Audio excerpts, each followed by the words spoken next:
All right, ladies and gentlemen, today we are going to look at how to create a coil pot.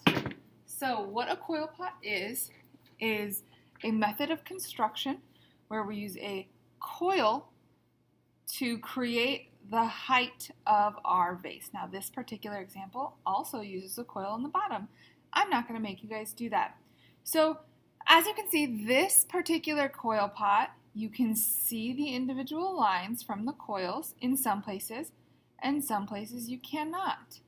The inside of this particular coil pot has been left kind of rough. They've somewhat smoothed it out, somewhat haven't. Right? You can do a lot with a coil pot. You can create designs that provide some kind of different patterns, like this particular one. We've got smooth down here on the bottom. We have what are called exposed coils that are kind of creating a wave pattern. We have some vertical coils, more exposed coils, smooth, exposed, smooth. So they've created some different patterns here. You could even incorporate different shapes in coil pots. So we've got smooth coils, we've got some textured coils, we have some shape pieces creating a pattern, we have more texture, smooth, some exposed, more smooth. Okay? So, coil pots are a very ancient technique. You can find the method being utilized all over the world throughout history. And we are going to create our own for this project. So, when you start out, you guys will actually have a choice with this one. You can continue using the white clay that we have been using, or if you would like to experiment with the red clay, you can do that as well. I'll have 4 to 5 pound bags for you guys, so slightly smaller than what you have normally. But these will let you experiment with the red clay if you would like to. Please take note, our glazes look a little different on red clay. So if you look at the wall of glazed test tiles, you'll notice every single color has a white tile and a red tile. You want to look at the glazes on a red tile. When it's fired, it has this nice kind of golden reddish color to it, and it's going to look very different on the under the vases, under the glazes, can't talk today, than the white clay does. So I'm just flattening out a slab here.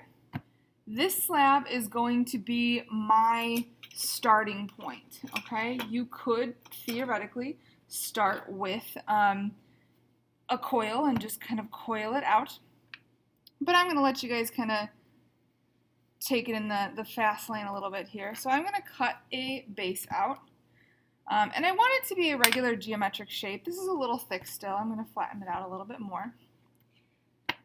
One thing with the red clay, you'll notice it's going to make your canvas very, very dirty. You have a couple options.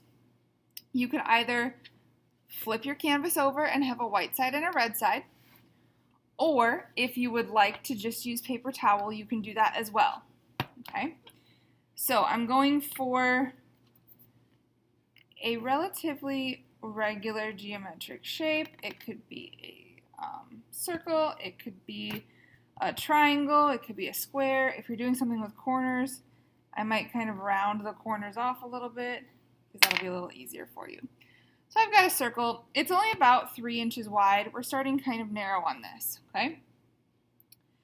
The next part is the same regardless of what type of coil you want to start with. So I'm going to take a little bit of clay. You want very soft clay for this. I'm going to start by forming it into a little sausage in my hands, okay? And then I'm going to take this and roll it gently back and forth.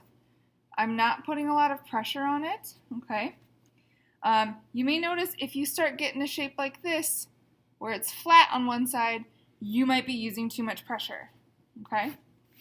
Ooh, moving around today. So I'm going to take this, I'm going to roll it out gently. I'm also kind of working my hands outward as I'm rolling, okay, or even spreading my fingers a little as I'm rolling. but I'm not putting a lot of pressure on it at all. Okay? I'm going to get a decent length of a coil here. You don't want it to be too thin or it's really, really going to crack on you. You also don't want it to be too thick or else your walls are going to be too thick and it might break on you. The next part of this is to score, slip, and attach your coils to your base. Okay? Now, if you have chosen the red clay, you guys don't have slip. An easy way to remedy this is to just take a chunk of clay, make a little divot in the clay, a little bowl in the clay, spray some water in it,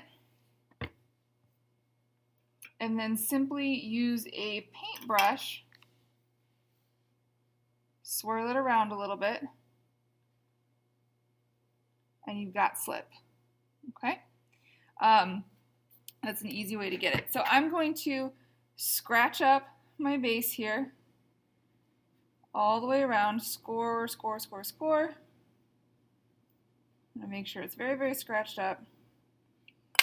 I'm going to do the same to my coil, scratching on one side of it.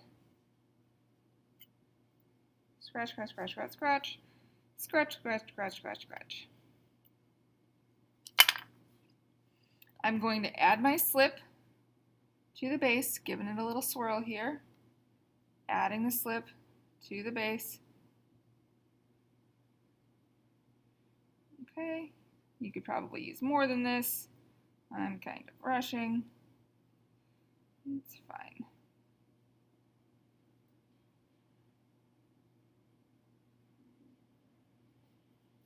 Okay. So I'm going to take my coil and I'm going to start working around. I'm going to make sure I kind of push and wiggle as I go. Notice I'm putting the scored side of the coil down. Now you have a choice. I've come back to the end of my coil here.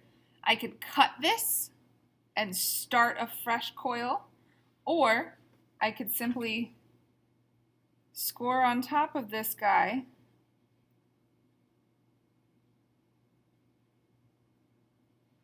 and continue. Okay, adding some slip as I go.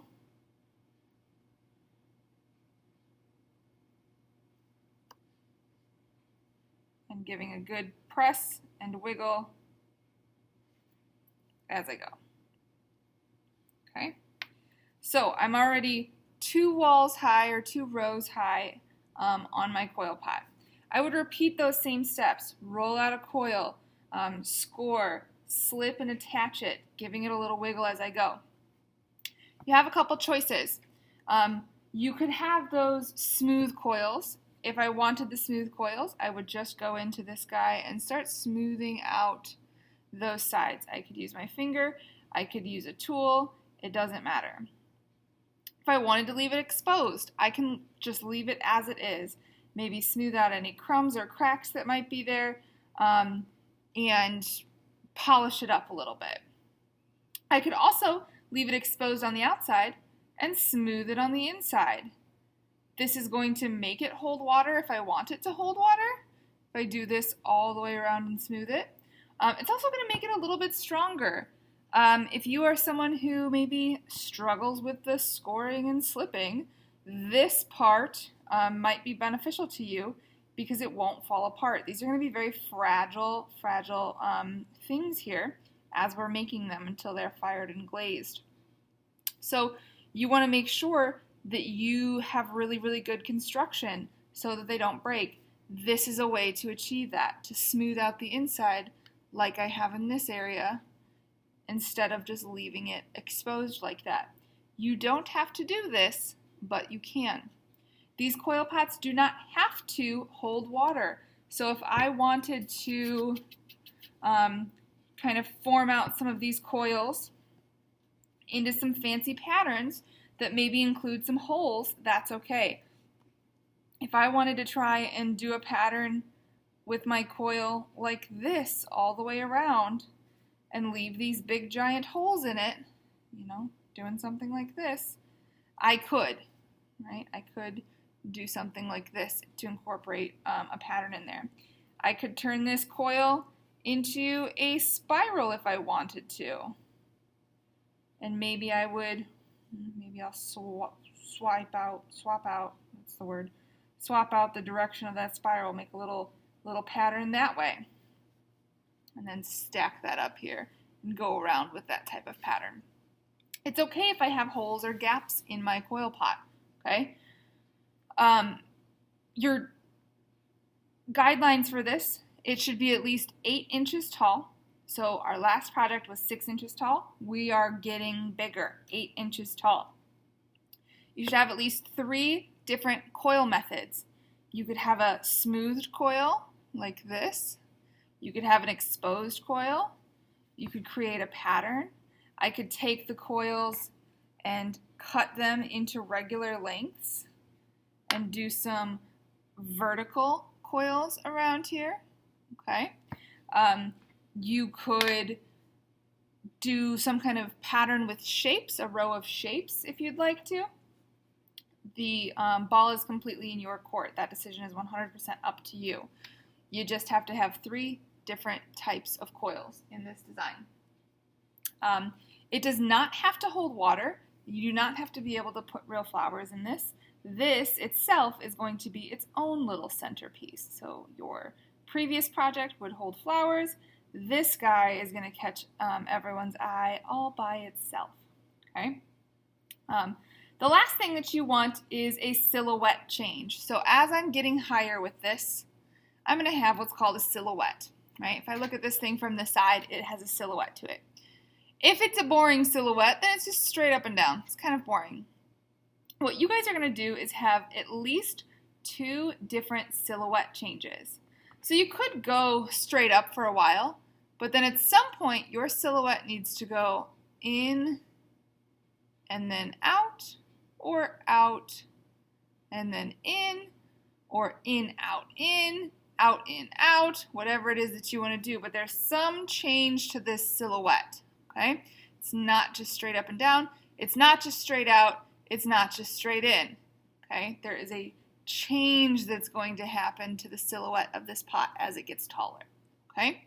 So those are your guidelines. 8 inches, 3 different coil types, a change to the silhouette, okay? As always, craftsmanship is paramount.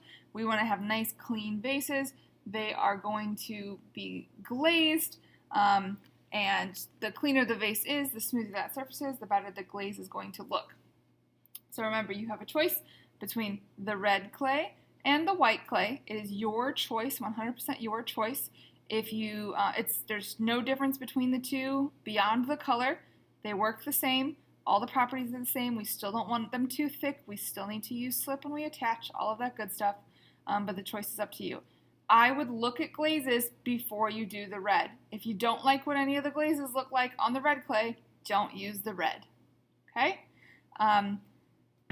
We are going to be starting these today if you're done with everything else. If not, finish everything else and then begin, okay? If you have any questions, let me know.